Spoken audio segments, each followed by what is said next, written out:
Mas vamos lá, senhoras e senhores, agora sim, né? Vamos ver o vídeo do senhor Guilherme Analisa. Não só eu, mas o pessoal também, né, que comentou no react lá que eu postei pro próprio Guilherme. Gostou da vibe dele, pediu mais, né? À toa que tem gente pedindo, né? Aqui é pedido de sub mais uma vez. Obviamente eu conheço a história, tá? Você que tá vendo esse vídeo no YouTube, eu conheço a história do Loki e do cavalo. Mas eu quero ver primeiramente como o Guilherme vai contar essa história. E segundo, eu quero apresentar essa história pra galera que não conhece. Vamos lá, gente, em 1, 2, 3. A mitologia nórdica tem algumas histórias muito peculiares. E essa definitivamente é uma delas. Aproveitar a intro pra beber uma água.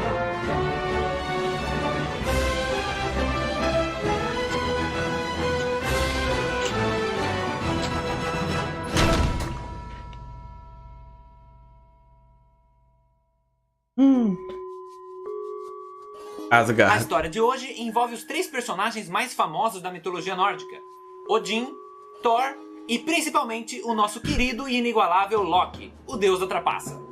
Ou como eu gosto de chamar, o deus da zoeira. Porque vocês sabem que o Loki nasceu no Brasil, né? Todas as tretas que ele se mete, ele resolve com o jeitinho brasileiro. Mas chega de enrolação. A nossa história começa no Valhalla, o grande palácio de Odin. E lá, o panteão todo se reunia para discutir um problema seríssimo. Asgard, o reino dos deuses, precisava urgentemente de um muro. Mas não qualquer tipo de muro. Eles precisavam de uma muralha absurdamente resistente rodeando todo o império deles e que fosse capaz de aguentar qualquer ataque inimigo. Principalmente dos gigantes, também conhecidos como Jotuns, do reino de Jotunheim, exatamente. Mas infelizmente nenhum deles tinha capacidade para isso. Então eles mandaram mensageiros para todos os lugares atrás de um construtor que fosse apto para um serviço tão monumental. Com isso, o tempo foi passando, porém sem nenhum avanço nessa questão. E isso foi deixando os deuses extremamente preocupados. Até que um dia, apareceu um homem desconhecido montado em seu cavalo, com uma proposta supostamente recusável. Então, com a permissão de Odin, ele entrou no palácio onde os grandes nomes da mitologia nórdica estavam reunidos. E a propósito, esse vídeo não é patrocinado pelo Smite. Mas bem que podia ser, né? Hashtag Smite Mitologia. Então, de frente com o conselho de Asgard, o forasteiro disse que ele era o melhor construtor do mundo e que em apenas 3 estações ele ia conseguir construir o muro exatamente do jeito que eles queriam. E caso ele não conseguisse terminar a tempo, o serviço ia sair de graça. Que nem pizza nos Estados Unidos. E essa é outra parte importante. Em troca do serviço, o construtor pediu em retorno a mão da deusa Freya em casamento, o Sol e a Lua. Bem exigente o desgraçado. Aí Odin pediu um Freya é essa deusa da beleza, né, da mitologia nórdica. E imediatamente disse para os colegas que esse preço era inconcebível. Jamais eles poderiam abrir mão do que ele estava pedindo. Então, Thor e os outros membros concordaram que, por mais que eles desesperadamente precisassem do muro, eles iam ter que recusar. Mas o Loki discordou. Então, o deus da trapaça, com toda a sua confiança arrogante, disse que construir o muro em 3 estações já ia ser um trabalho bem árduo.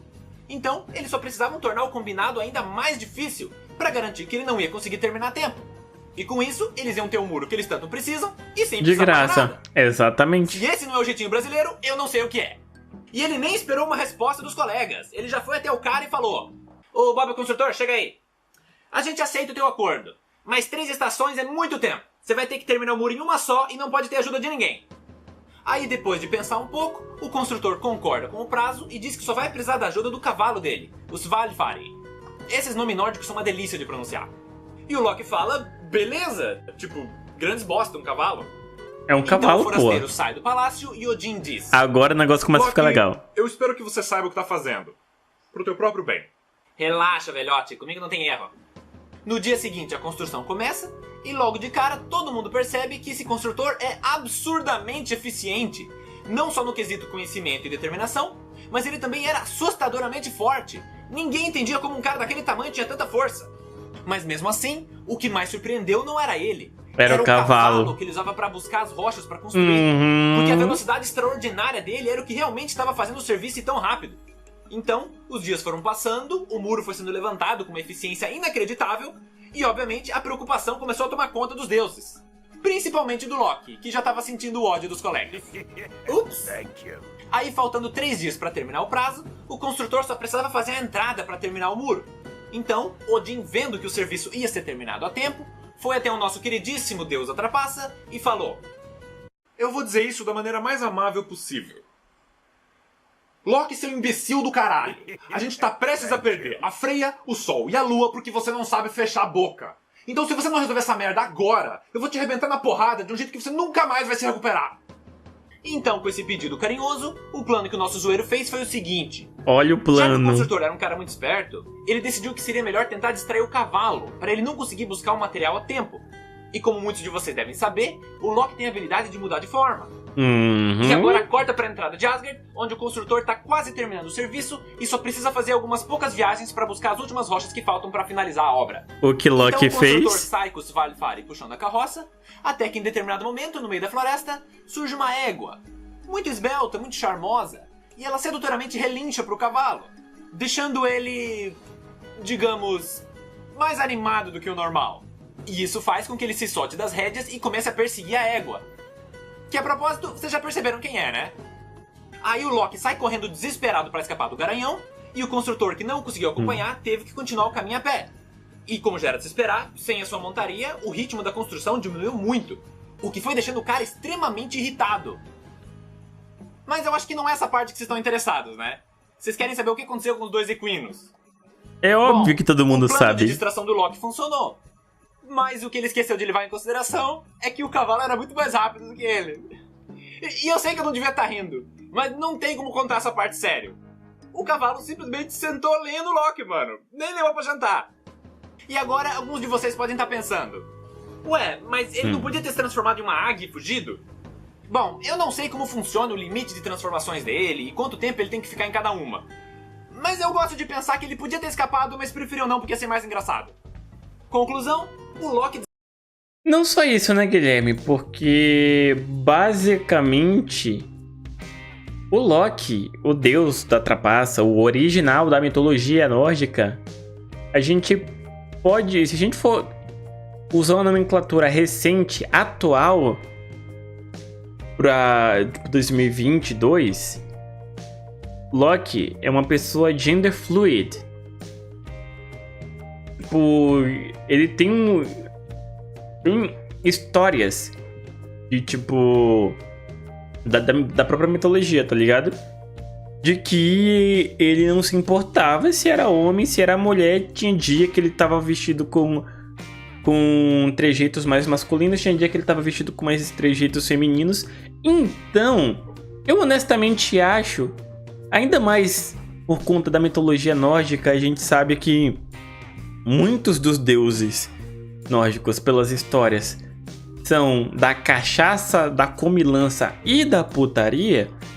Eu honestamente acho que o Loki aproveitou a oportunidade para se divertir um pouco.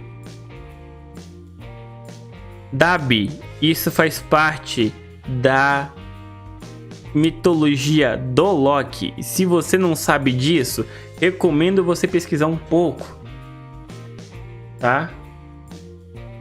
Se a gente for usar uma nomenclatura atual para descrever mais ou menos a preferência, a orientação sexual do Loki, ele seria gênero fluido.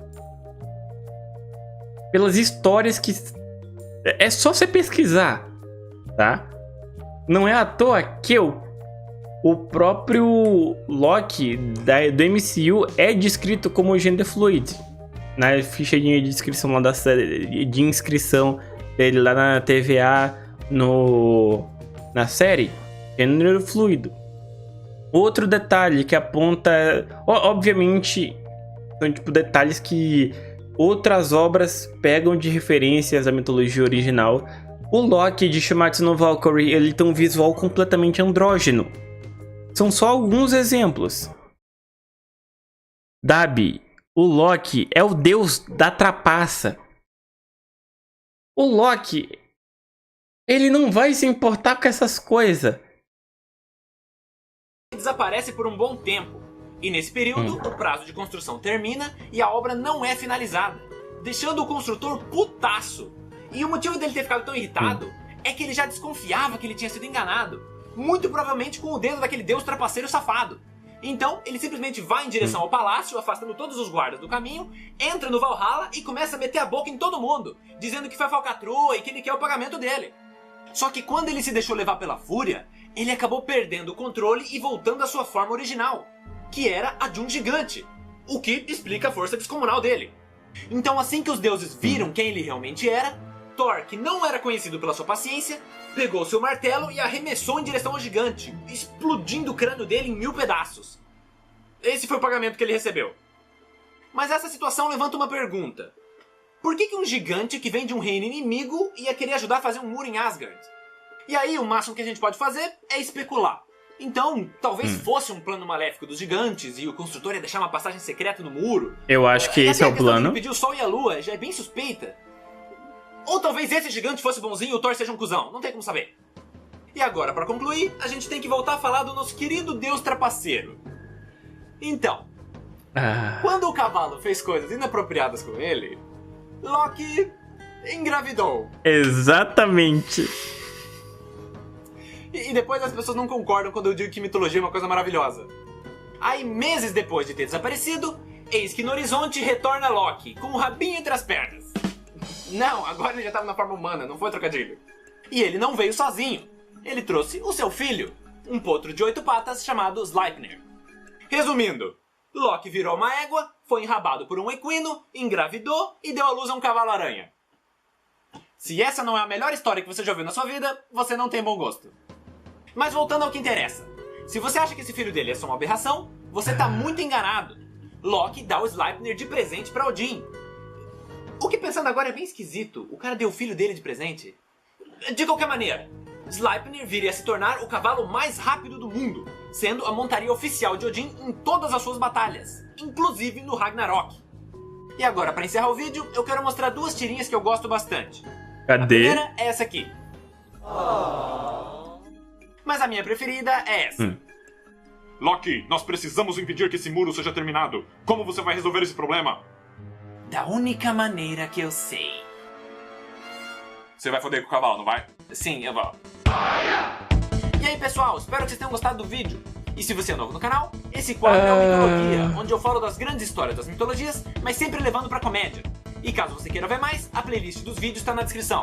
Até a próxima! Ah, que delícia. Mano, eu conheci essa história há uns bons anos, bicho. Quando eu ouvi essa história pela primeira vez... Ah, que sentimento gostoso, Jesus Cristo. Que pra quem não sabe, eu sou um grandíssimo fã de Nerdcast, né? O podcast da galera do Jovem Nerd, que é o podcast no formato, tipo, o original, antes da remodulação, reinvenção dos podcasts em geral. O formato que ele é bem mais popular hoje, mas ainda assim o Nerdcast é ainda muito popular atualmente. E eles fizeram um Nerdcast especial sobre mitologia nórdica há, tipo, muitos anos atrás. Eu já até procurar no Google aqui. Esse podcast é de 2011. Mas eu só escutei ele em 2014, porque foi só em 2014 que eu comecei a ouvir o Nerdcast. Eu conheci eles em 2014. E, velho, quando eu conheci essa história... Quando eu ouvi essa história... Ah, velho... Foi ali que eu percebi que a minha visão sobre os deuses era muito limitada e que eu precisava estudar mais. Eu precisava pesquisar mais.